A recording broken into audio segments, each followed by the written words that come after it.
Why don't you speak to your father? Because he made me pay rent to live in my childhood bedroom when I was 12 years old. It started 3 months after my mom died. Dad called me into the kitchen and slid a piece of paper across the table. Lease agreement, he said. Your room is $200 a month plus $50 for utilities and $30 for food privileges. I stared at him, confused. I was 12. I had $23 in my piggy bank. Mom's not here to baby you anymore, he said coldly. Time to learn how the real world works. First payments due Friday. I thought he was joking. He wasn't. When Friday came and I had no money, Dad stripped my bed and took my mattress. No rent, no bed, he said. I slept on the hardwood floor for a week until I figured out how to make money. I started small, cleaning Mrs. Peterson's house for $20, babysitting the Miller twins for $15 an hour. Every penny went straight to Dad. If I was even $1 short, there were consequences. Miss rent, sleep on the floor, can't pay utilities, cold showers only, behind on food fees. He'd literally padlock the refrigerator. By 13, I had a full schedule. After school, cleaning houses, weekends, babysitting, yard work, dog walking. I sold my bike, my Nintendo, every birthday gift I'd ever gotten. Other kids were playing soccer. I was scrubbing toilets to afford living in my childhood home. Dad treated me like a tenant, not his daughter. He'd leave itemized bills under my door. Electricity usage in your room, $47.33. Water usage, $23.67. Late fee for paying rent 2 days late, $25. He charged me for everything. Toilet paper, soap, even using the washing machine. The worst part? He acted like he was doing me a favor. Teaching you responsibility, he'd say. You'll thank me when you're older and know how to budget. I had no friends. How could I explain that I couldn't hang out because I needed to work to pay my dad rent? Teachers started noticing I was exhausted, falling asleep in class. I told them I had a job, which technically wasn't a lie. When I turned 15, I was making about $800 a month from various jobs. Dad raised my rent to $350. Market rate adjustment, he called it. The breaking point came that winter when I got pneumonia. I was burning with fever, could barely stand, but Dad didn't care. Hey guys, real quick, I hope you're enjoying the story.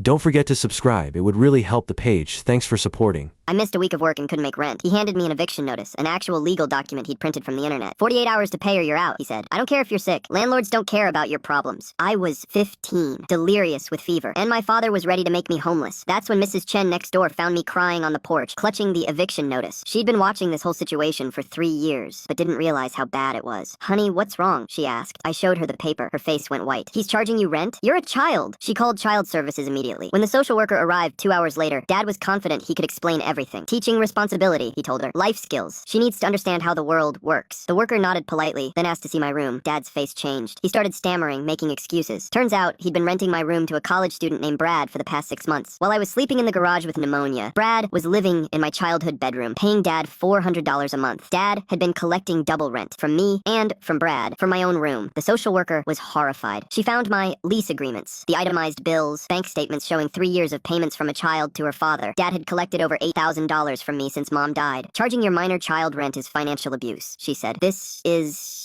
exploitation. Dad tried to backtrack. It was just to teach her, you've been stealing from your daughter for 3 years. The worker cut him off. I was removed that day and went to live with my Aunt Sarah, who had no idea what was happening. When she learned the truth, she cried. She couldn't believe I'd never had an allowance, never gotten spending money for good grades. You were paying your father to exist in your own home, she said, holding me while I sobbed. Dad lost custody and had to pay back every penny. The money went into a trust fund I couldn't touch until 18. That was 8 years ago. I'm 23 now, married, with my own apartment that I actually choose to pay rent for, and I haven't spoken to him since.